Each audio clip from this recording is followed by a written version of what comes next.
एक ऐसी अद्भुत कहानी है जो मैं आज आपको ध्यानपूर्वक सुनाऊंगा और इसे सुनने के बाद आप ज्यादा सोचना, डरना और चिंता सब छोड़ देंगे और आपका मन खुशियों से और प्रसन्नता से भर जाएगा।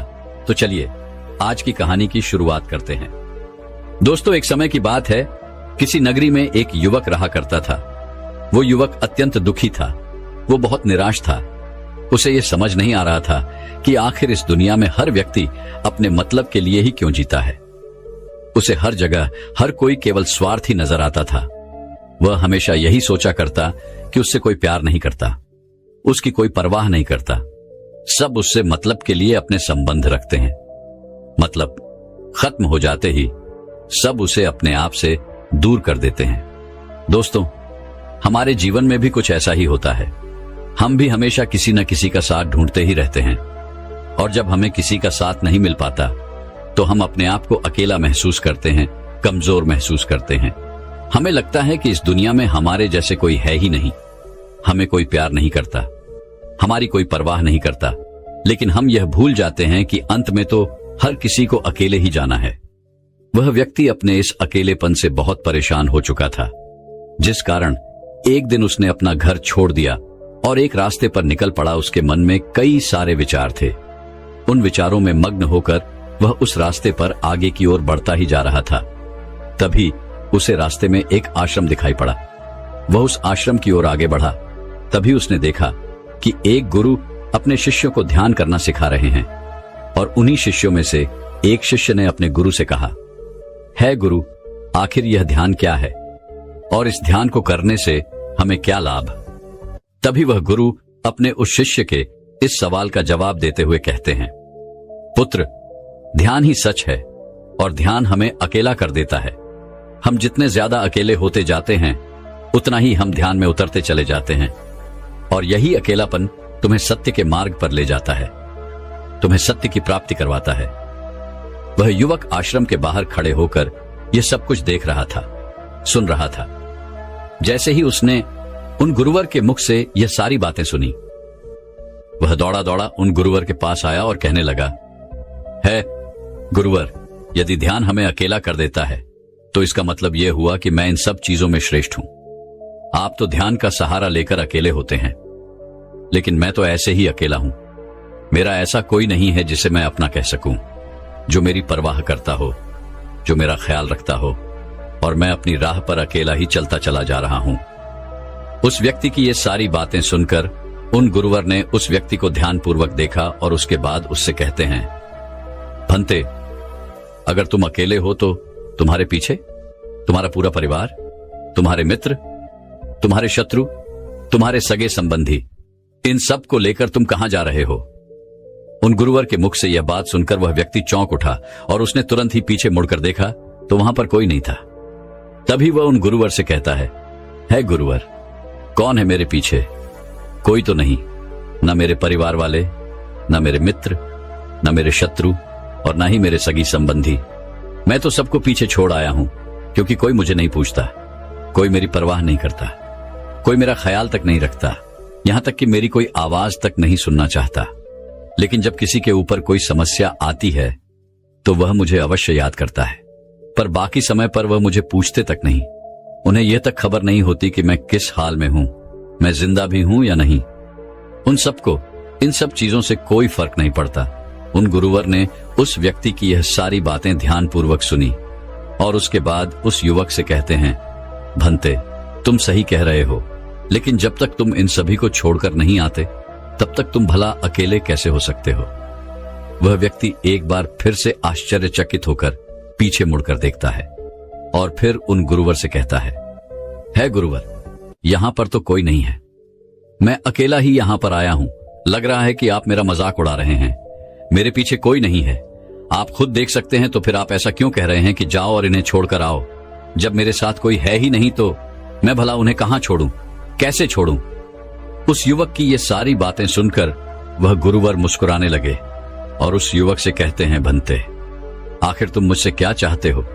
इस पर वह युवक उन गुरुवर से कहता है गुरुवर, मैं आपका शिष्य बनना चाहता हूं, मुझे कोई साथी चाहिए, मुझे अपना शिष्य बना लीजिए, मैं जीवन भर आपका आभारी रहूंगा। उस युवक की यह बातें सुनकर उन गुरुवर ने कहा, भंते, तुम चाहो तो यहां पर 1 महीने रह सकते हो। उसके बाद ही मैं यह निर्णय कर पाऊंगा कि क्या मुझे तुम्हें अपना शिष्य बनाना चाहिए या फिर नहीं। लेकिन तुम्हें मेरी एक बात माननी होगी। तुम्हें इन 30 दिनों के अंदर ध्यान का अभ्यास करना होगा। अगर तुम ये कर सकते हो तो तुम यहां पर अगले 1 महीने के लिए रुक सकते हो, अन्यथा तुम्हारे लिए यहां पर कोई जगह नहीं। उस व्यक्ति ने काफी सोच विचार कर उन गुरुवर से कहा, है गुरुवर, आप जैसा कहेंगे मैं वैसा ही करूंगा। आप चाहते हैं कि मैं इन 30 दिनों में ध्यान का अभ्यास करूं, तो मैं यह करने के लिए तैयार हूं। उस व्यक्ति ने उन गुरुवर की बात मान ली और आश्रम में ही रुक गया। अगले दिन सुबह सुबह वह गुरुवर उस व्यक्ति के पास आए और उस व्यक्ति से कहने लगे, भंते, तुम किससे बात कर रहे हो?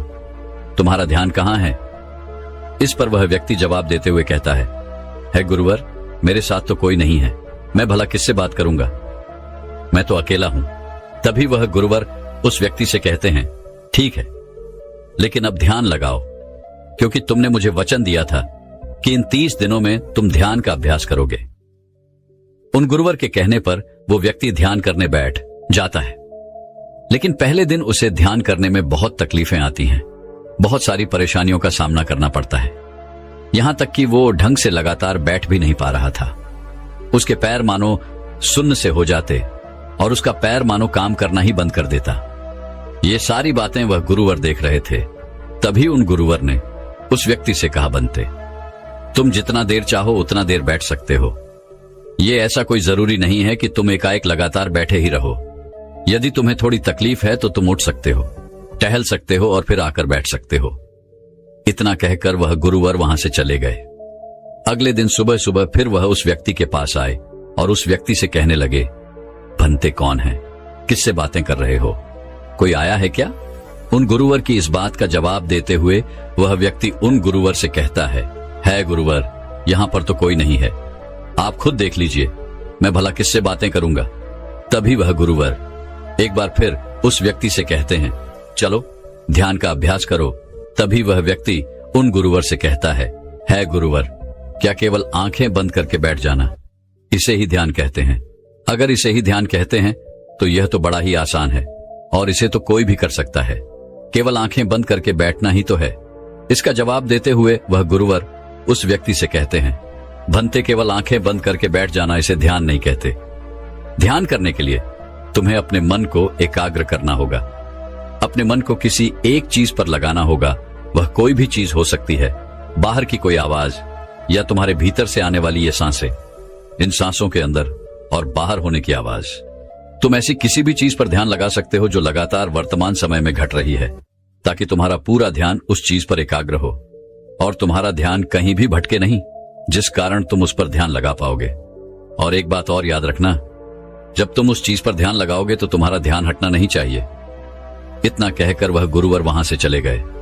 अगले दिन जब वह सुबह सुबह एक बार फिर उस व्यक्ति से मिलने आए तो उन्होंने एक बार फिर उस व्यक्ति से कहा, भंते, आज कौन आया है? किससे बातें कर रहे हो? बड़ी जोर जोर से आवाज आ रही है। तुम यहां पर खुद शांति पाने आए हो या फिर दूसरों को अशांत करने के लिए? वह व्यक्ति उन गुरुवर से कहता है गुरुवर, पर यहां पर तो कोई है ही नहीं, तो मैं भला किससे बात करूंगा? यहां तक कि अभी तक मेरे मुख से एक शब्द तक नहीं निकला है, तो फिर आपको कैसे जोर जोर की आवाजें कहां से आ रही हैं? और जब मैंने एक शब्द भी नहीं बोला तो मैं भला दूसरों के लिए अशांति का कारण कैसे बन सकता हूं? तभी वह गुरुवर उस व्यक्ति से कहते हैं, ठीक है, चलो ध्यान का अभ्यास करो। तभी वह व्यक्ति उन गुरुवर से कहता है गुरुवर, मेरा एक प्रश्न है, क्या मैं आपसे पूछ सकता हूं? तभी वह गुरुवर उस व्यक्ति से कहते हैं, पूछो, तुम्हें क्या पूछना है? तभी वह व्यक्ति उन गुरुवर से कहता है गुरुवर, आप कहते हैं किसी भी एक चीज पर ध्यान लगाओ जो वर्तमान समय में घट रही हो, उस पर अपना पूरा ध्यान लगा दो। लेकिन जब मैं अपनी सांसों पर या फिर किसी ऐसी चीज पर ध्यान लगाने का प्रयास करता हूं जो लगातार घट रही है, तो मेरा ध्यान लगातार नहीं रह जाता। मैं पल पल भटकता रहता हूं। कभी मुझे कुछ याद आने लगता है तो कभी मुझे कुछ और याद आने लगता है। वो पुरानी चीजें, वो पुरानी यादें मेरा पीछा नहीं छोड़ती। आपके कल यहां से चले जाने के बाद मैंने ध्यान करने के लिए बहुत प्रयास किया, लेकिन वह पुरानी यादें बार बार मुझे याद आ रही थी, जिस कारण मैं एक चीज पर ध्यान लगा ही नहीं सका। तो अब मुझे क्या करना चाहिए? उस व्यक्ति की यह सारी बातें सुनकर वह गुरु मुस्कुराने लगे और वहां से चले गए। उन गुरुवर की हंसने की वजह उस व्यक्ति को समझ नहीं आई। अगले दिन सुबह सुबह एक बार फिर वह गुरु उस व्यक्ति के पास पहुंचे और कहा, भंते, ये तुम क्या कर रहे हो? इतना आलस, चारों ओर आलस ही आलस फैला हुआ है। अपने पास से आलस को भगाओ, अन्यथा यह तुम पर हावी हो जाएगा और फिर तुम हमेशा इसके अधीन बनकर रहोगे।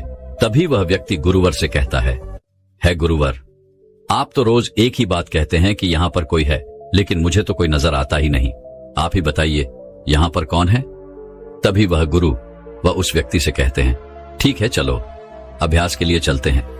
तभी वह व्यक्ति उन गुरुवर से कहता है गुरुवर, मेरा एक प्रश्न है, आपकी आज्ञा हो तो मैं आपसे पूछना चाहता हूं। है गुरुवर। उस व्यक्ति से कहते हैं, हाँ पूछो, क्या प्रश्न है तुम्हारा?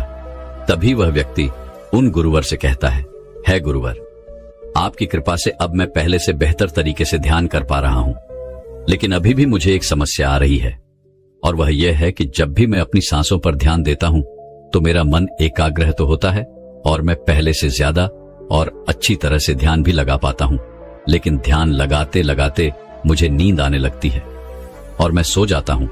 फिर उसके बाद मुझसे ध्यान नहीं हो पाता। उसके बाद केवल बस मुझे नींद ही नींद आती रहती है और मैं ध्यान की तरफ फिर अपने आप को मोड़ नहीं पाता।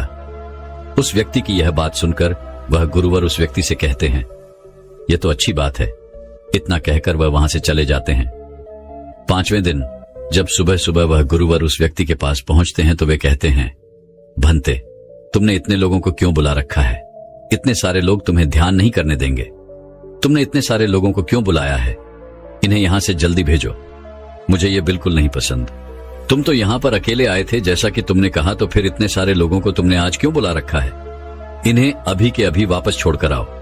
तभी वह व्यक्ति उन गुरुवर के बारे में मन ही मन ये सोचता है कि लगता है गुरुवर पागल हो चुके हैं। जब भी रोज आते हैं तो हमेशा एक ही बात कहते हैं कि यहां पर कोई है, लेकिन मुझे तो कोई नजर ही नहीं आता। बड़ी विनम्रता से उन गुरुवर से कहा, है गुरुवर, शायद आपकी आंखें जो देख पा रही हैं वह मैं नहीं देख पा रहा हूं। मुझे तो यहां पर कोई नजर नहीं आता। फिर आपको कैसे? यहां पर लोग ही लोग नजर आ रहे हैं। फिर गुरुवर उस व्यक्ति से कहते हैं, अच्छा ठीक है, चलो अब ध्यान का अभ्यास करते हैं। तभी वह व्यक्ति उन गुरुवर से कहता है गुरुवर, मुझे ध्यान के वक्त नींद आती थी। जैसा कि मैंने आपको बताया था, उस पर तो मैंने नियंत्रण पा लिया, लेकिन अब जब भी मैं ध्यान करने बैठता हूं, किसी एक चीज पर अपना ध्यान केंद्रित करता हूं, तो मेरे मन में विचारों का सैलाब होता है। मानो विचारों की बाढ़ सी आ जाती है। इतने विचार तो आंख खोलकर भी मैंने कभी नहीं देखे होंगे, जितने की आंखें बंद करने के बाद मुझे नजर आते हैं। और इन विचारों में कुछ ऐसे विचार भी मेरे मन में आते हैं जिनके बारे में आज तक मैंने सोचा तक नहीं है। मुझे उनके बारे में कुछ भी नहीं पता। ये सब क्यों हो रहा है गुरुदेव? उन गुरुवर ने उस व्यक्ति की यह बात सुनकर उस व्यक्ति से कहा, अच्छा ऐसा हो रहा है। इतना कहकर वह गुरुवर वापस चले गए। अगले दिन सुबह सुबह वह गुरुवर एक डंडा लेकर उस युवक के पास पहुंचे और एक डंडा जड़ते हुए उस युवक से कहते हैं, मैंने तुम्हें पहले ही कहा है, इतने सारे लोग मुझे पसंद नहीं, तुम्हें इन्हें छोड़कर आना होगा। आखिर तुम रोज रोज इन्हें क्यों ले आते हो? इतनी भीड़ इकट्ठा करके तुम्हें क्या लाभ? आज के बाद यह यहां पर नहीं आने चाहिए। इस बात का ख्याल रखना। यदि आज के बाद यहां पर कोई भी नजर आया और तुम्हारी बक बक मुझे सुनाई पड़ी, तो मैं तुरंत ही तुम्हें इस आश्रम से निकाल दूंगा। तभी वह व्यक्ति बड़ी विनम्रता से उन गुरुवर से कहता है गुरुर, मुझे तो यह समझ नहीं आता कि मुझे कोई नजर ही नहीं आता, लेकिन आप रोज एक ही बात कहते हैं कि यहां पर मैंने भीड़ इकट्ठी कर रखी है। जिन लोगों को भी मैंने लाया है उन्हें मुझे छोड़कर आना होगा, लेकिन मैं आपसे हर रोज एक ही बात कहता हूं कि मुझे कोई नहीं नजर आता, ना ही मुझे कोई यहां पर दिखाई पड़ता है और ना ही मैं अपने मुख से एक शब्द भी निकालता हूं, लेकिन फिर भी आप कहते हैं कि आपको लोगों की आवाजें सुनाई पड़ रही हैं। तभी वह गुरुवर है उस व्यक्ति की इस बात का जवाब देते हुए कहते हैं, क्या तुम्हारे मित्र, तुम्हारे परिवार वाले, तुम्हारे सगे संबंधी, तुम्हारे शत्रु, तुम्हारी इच्छाएं, तुम्हारी वासनाएं, ये सब क्या तुमसे मिलने नहीं आते? वह व्यक्ति उन गुरुवर से कहता है, नहीं गुरुदेव, मुझसे कोई मिलने नहीं आता। मैं तो यहां पर अकेला ही आया था और अभी भी मैं अकेला ही हूं, मेरा कोई नहीं। तभी वह गुरु व क्रोधित होकर उस झंडे से उस व्यक्ति पर एक और प्रहार करते हैं और कहते हैं, अभी बैठो, अभी ध्यान लगाओ, और यदि तुम्हारे ध्यान में कोई भी आता है तो मुझे बताओ। वह व्यक्ति उन गुरुवर की बात मान लेता है और तुरंत ही ध्यान करने बैठ जाता है। कुछ देर तक तो वह काफी शांत रहता है, लेकिन कुछ देर बाद ही वह उन गुरुवर से कहता है गुरुदेव, मेरा भाई मुझसे मिलने आया है, साथ में मेरे पिताजी भी हैं। दोनों बहुत दुखी हैं क्योंकि मैं उन्हें छोड़कर यहां जो चला आया हूं। मेरे भाई की तबीयत भी कुछ ठीक नहीं लग रही। वह मुझे बुला रहे हैं। मेरे बड़े भाई की पत्नी अर्थात मेरे भाभी मेरे बड़े भाई के साथ अच्छा व्यवहार नहीं कर रही, और तो और मेरी प्रेमिका भी आई हुई है। वह मुझसे पूछ रही है कि क्या तुम मुझसे शादी करोगे या फिर मैं किसी और से शादी कर लूं। वह भी बहुत दुखी नजर आ रही है। और इतना ही नहीं, मेरे कुछ मित्र भी पीछे खड़े हैं जिनसे मैंने कुछ कर्ज लिए थे। आज वो मुझसे अपना कर्जा मांगने आए हैं, मुझे धोखेबाज कह रहे हैं, मुझे अपशब्द बोल रहे हैं, और वो साथ में मेरे कुछ शत्रुओं को भी लाए हैं। लेकिन मेरे शत्रु मुझे मारना नहीं चाहते। वह तो यह कह रहे हैं कि तू तो पहले से ही मरा हुआ है, तुझे और क्या मारना। इतना कहकर वह व्यक्ति कुछ देर के लिए शांत हो गया, लेकिन उसी के बाद फिर कुछ देर बाद वह एक बार फिर से उन गुरुवर से कहने लगा है, गुरुवर, अब मेरे पास एक बहुत बड़ा घर है, इसे मैंने खरीद लिया है। मैं, मेरे पिता, मेरी माता, मेरा भाई, मेरी भाभी सभी इसमें बहुत मिलजुल के रह रहे हैं। हम बहुत खुश हैं। मैं अब अपने मित्रों से अत्यधिक अमीर हूं। मेरे पास बेशुमार धन दौलत है, और तो और मैंने अपनी प्रेमिका से शादी भी कर ली है और इसका जश्न मना रहे हैं। इतना कहकर वह व्यक्ति एक बार फिर शांत हो गया और फिर कुछ देर बाद और फिर एक बार उन गुरुवर से कहता है गुरुवर, मुझे कोई मारने का प्रयास कर रहा है। लगातार वो मुझ पर प्रहार कर रहा है। मैं उसका चेहरा देखने का प्रयास कर रहा हूं, लेकिन मुझे उसका चेहरा नजर नहीं आ रहा। इतना कहते कहते वह उन गुरुवर से कहता है, गुरुदेव, ये तो आप हैं जो मुझे मार रहे हैं और यह भी कह रहे हैं कि इतनी भीड़ को लेकर क्यों आए हो और इन्हें लेकर कहां जा रहे हो। मेरे साथ तुम्हें अकेले ही चलना होगा। इतना कहकर वह व्यक्ति ध्यान से उठ गया और उनको रुके चरणों में गिर पड़ा और उनसे कहने लगा, है गुरुदेव, आप सही थे। आप जो हमेशा कहते थे कि इस भीड़ को लेकर मैं कहां जा रहा हूं, आप हमेशा यही कहते थे कि इन सबको छोड़ कर आओ, लेकिन मुझे कोई नजर नहीं आता था। लेकिन आज मैंने उन सबको देख लिया जिन्हें मैं अपने साथ लेकर आया था, जिन्हें मैं अपने साथ लेकर घूम रहा था। हर कोई मेरे साथ ही है, मेरे पास है। लेकिन मैं ये सोच रहा था कि आखिर मैं इतना बेचैन क्यों हूं और मेरी बेचैनी की वजह क्या है। उस व्यक्ति की यह सारी बातें उन गुरुवर ने ध्यानपूर्वक सुनी और उसके बाद वो वहां से चुपचाप उठकर चले गए। उसके बाद से वो गुरुवर उसके पास कभी नहीं आए। लेकिन वह व्यक्ति हर रोज ध्यान का अभ्यास कर रहा था और पूरे 1 महीने बाद जब वह उन गुरुवर के पास पहुंचा तो उन गुरुवर से कहने लगा है, गुरुवर, जैसा कि आप कहते थे कि मैं हमेशा अपनी भीड़ को अपने साथ लेकर घूमता हूं, तो आज मैंने उस भीड़ को विदा कर दिया है और अब मैं बिल्कुल अकेला हूं। मेरे साथ कोई नहीं, मेरे साथ आप भी नहीं है, यहां तक कि मैं खुद अपने साथ नहीं हूं। मैं एक परम शांति महसूस कर रहा हूं। अब मुझे ऐसा प्रतीत होता है कि अब मेरे जीवन में कोई समस्या नहीं है, कोई समाधान नहीं है। मैं बहुत हल्का महसूस कर रहा हूं, मैं बहुत अच्छा महसूस कर रहा हूं और इस शांति में जो आनंद है इसका क्या कहना। तभी वह गुरुवर उस व्यक्ति से कहते हैं, भंते, अगर तुम चाहो तो इस अकेलेपन को लेकर तुम अपनी दुनिया में वापस जा सकते हो। अव्याधि, तुम उस संसार में वापस भी लौट जाओ। भले ही लोग तुम्हारे आसपास क्यों न रहे, भले ही पूरी भीड़ तुम्हारे साथ क्यों न रहे, लेकिन फिर भी तुम अकेले ही रहोगे। फिर चाहे वह तुम्हारे रिश्तेदार हो, सगे संबंधी हो, परिवार वाले हो, तुम्हारे मित्र, तुम्हारे शत्रु, तुम्हारी भावनाएं या फिर तुम्हारी प्रेमिका, इन सब के साथ रहकर भी तुम पूर्ण रूप से अकेले ही रहोगे। और इतना ही नहीं, तुम्हारे जीवन में जब भी कोई बुरी परिस्थितियां आएंगी तब भी तुम बिल्कुल अकेले और शांत रहोगे और तुम हर परिस्थितियों का समाधान निकालने में भी अब पूरी तरह सक्षम हो चुके हो। और यदि अब तुम चाहो तो मैं तुम्हें अपना शिष्य बना सकता हूं, क्योंकि हो सकता है तुम्हें यह लग रहा हो कि यह 30 दिन तो पूरे खत्म हो चुके, लेकिन ध्यान का मार्ग अभी शुरू हुआ है। और याद रहे कि अभी तो बहुत कुछ सीखना है, जानना है, लेकिन कुछ रखना नहीं है। यह मार्ग अभी शुरू हो रहा है और यह मार्ग अति लंबा है और इस मार्ग की शुरुआत शांति से ही होती है। तभी वह व्यक्ति उन गुरुवर को प्रणाम करता है और उनसे कहता है, हे गुरुवर, मैं अपने घर वापस लौटना चाहता हूं, अपने उस संसार में वापस जाना चाहता हूं ताकि मैं अपनी जिम्मेदारियों को निभा सकूं और साथ ही साथ इस मार्ग पर भी आगे बढ़ सकूं। यदि आपकी आज्ञा हो। इतना कहकर वह व्यक्ति शांत हो गया। तभी वह गुरु मुस्कुराने लगे और उस व्यक्ति से कहते हैं, भंते मन शांत हो तो सब हो सकता है। तुम संसार में रहकर भी अकेले रह सकते हो, लेकिन एक बात याद रखना कि हमें सीखना बहुत कुछ है, जानना बहुत कुछ है, लेकिन रखना कुछ भी नहीं। अब तुम जा सकते हो, तुम्हारा कल्याण हो। तो दर्शकों, चलिए अब ज्यादा सोचने के ऊपर अगली कहानी की शुरुआत करते हैं। संपूर्ण मानव जाति एक दौड़ में लगी हुई है, एक ऐसी दौड़ जो कभी पूरी नहीं होती, जो उसके जन्म के साथ शुरू होती है और मरने तक उसका पीछा नहीं छोड़ती। लेकिन क्या कभी आपने ध्यान दिया है कि यह दौड़ किस चीज की है? जरा ठहरकर खुद से पूछिए कि आप किसके पीछे दौड़ रहे हैं और वास्तव में क्या यह दौड़ कभी पूरी हो सकती है? जिन भौतिक सुख सुविधाओं को इकट्ठे करने में इंसान लगा रहता है, क्या वास्तव में वो भौतिक सुख सुविधाएं उसे शांति या फिर आनंद प्रदान कर सकती है? सिकंदर ने मरने से पहले अपने सभी मंत्रियों को कहा था कि जब मेरी अर्थी उठाई जाए तो मेरा शरीर ढका हुआ नहीं होना चाहिए, मेरी हथेलियां खुली होनी चाहिए, ताकि सारी दुनिया यह देख सके कि जो सिकंदर पूरी दुनिया को जीत सकता था, वो भी अपने साथ कुछ नहीं ले जा सका। उसके हाथ खाली के खाली रह गए।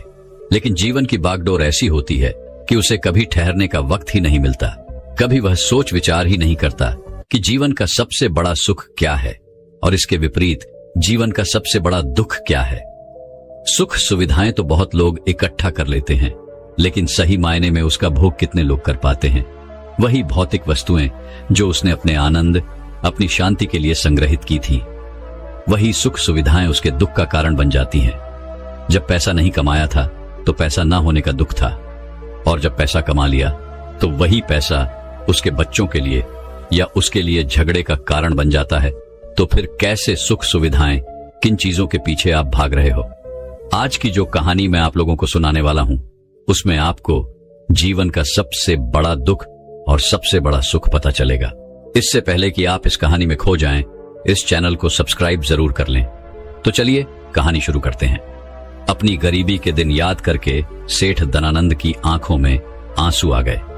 आज उसने जीवन में सब कुछ हासिल कर लिया था। सारी सुख सुविधाएं उसके पास थी। घर में नौकर चाकर थे, हजारों लोग उसके नीचे काम करते थे, जो उसकी एक आवाज पर उसके पास खड़े होते थे। लेकिन फिर भी आज सब कुछ हासिल कर लेने के बाद भी वो दुनिया में अपने आप को सबसे गरीब आदमी समझ रहा था। आखिरकार अपनी गरीबी के दिन याद करके उसकी आंखों में आंसू आ गए। उसके पास कुछ नहीं था, लेकिन तब भी वो प्रसन्न रहता था। लेकिन आज सब कुछ होने के बाद भी वो प्रसन्न नहीं था। और दुनिया में वही आदमी सबसे गरीब होता है जो सब कुछ होते हुए भी अकेला महसूस करता है। उसे एहसास होने लगा था कि धन संपदा या भौतिक सुख सुविधाएं उसके मन की पूर्ति नहीं कर सकती। लेकिन अब तो बहुत देर हो चुकी थी। उसका पूरा जीवन बीत चुका था। अब पूरे जीवन की कमाई उसे व्यर्थ लगने लगी। उसे लगने लगा कि उसने जो कुछ कमाया वो सब यूं ही था, व्यर्थ था। ये एहसास उसे जीवन में पहले कभी नहीं हुआ था। काश उसे ये एहसास पहले हो गया होता तो वह ठहर जाता, रुककर चिंतन करता कि जो चीज वह इकट्ठी कर रहा है, क्या वास्तव में वह इकट्ठी करने लायक है? अगर उसे यह बात पहले पता चल गई होती तो वो अपने जीवन में सार्थकता खोजने की कोशिश करता। वो उस रहस्य के बारे में खोज करता जो उसके मन की पूर्ति करता, जो उसका अकेलापन दूर करता, जो उसके जीवन को संपूर्ण बना देता। उसने अपने दोनों बेटों को अपने पास बुलाया और उन्हें जीवन की सीख समझाने की कोशिश करने लगा।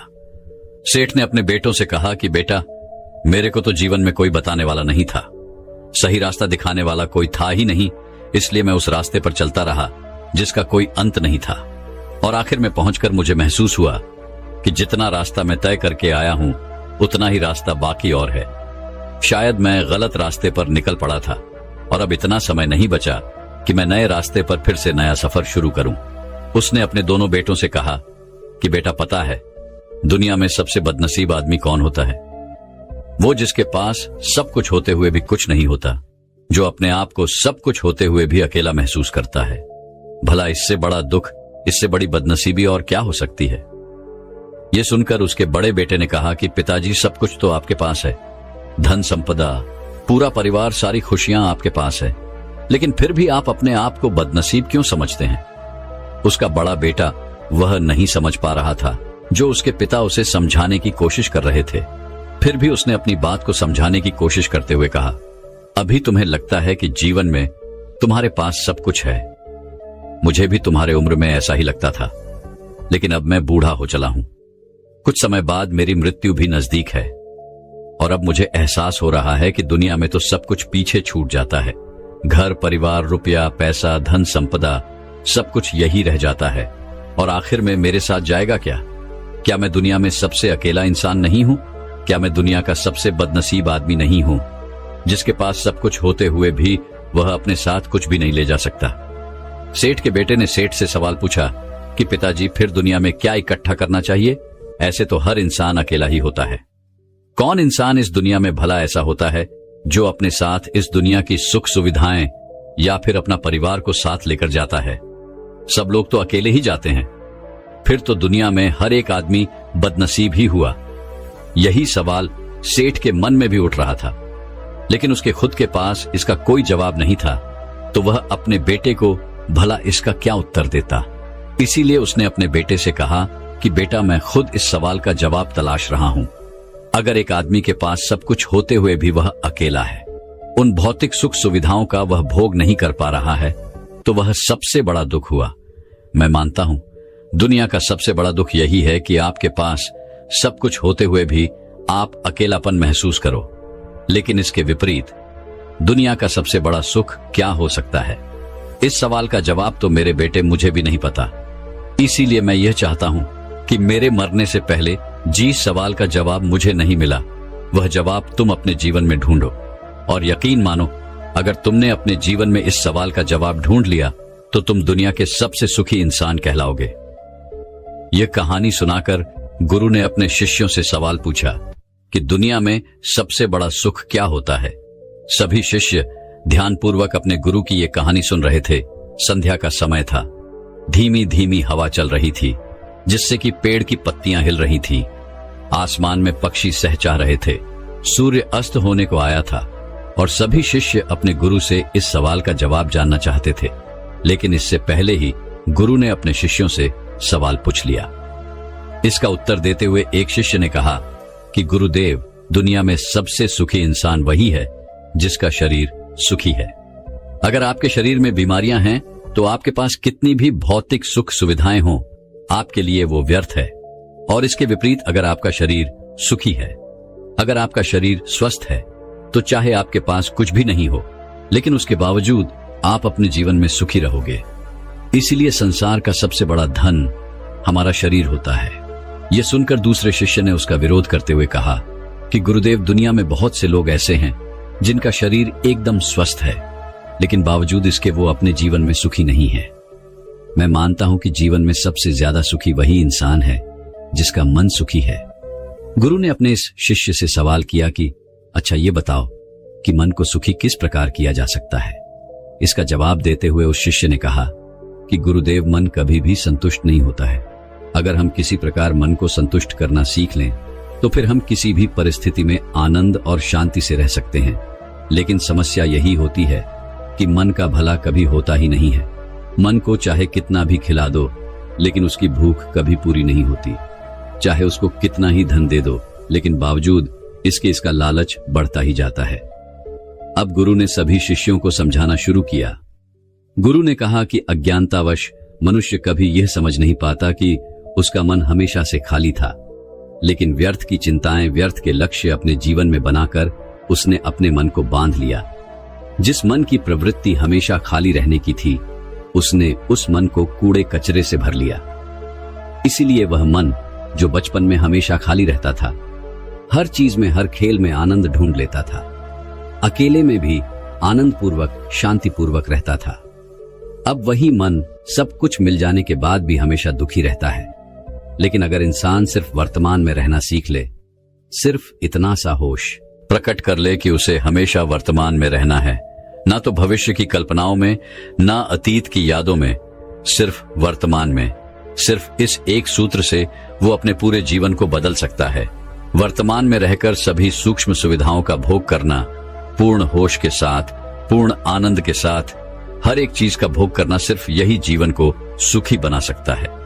हम हर चीज को, हर काम को, हर रिश्ते को आधे अधूरे मन से निभाते हैं।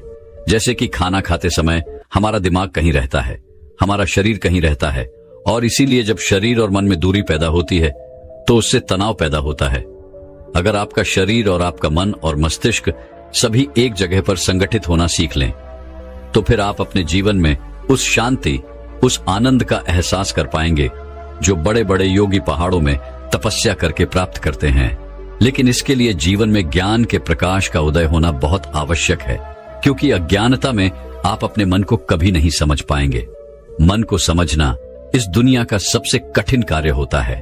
अगर आप अपने मन को जबरदस्ती वर्तमान में खींच कर लाने की कोशिश करेंगे तो आप बहुत जल्दी परेशान हो जाएंगे। ये कार्य बड़े धीरे धीरे, बड़ी निष्ठा और प्रेम के साथ किया जाता है, बड़े संयम के साथ किया जाता है।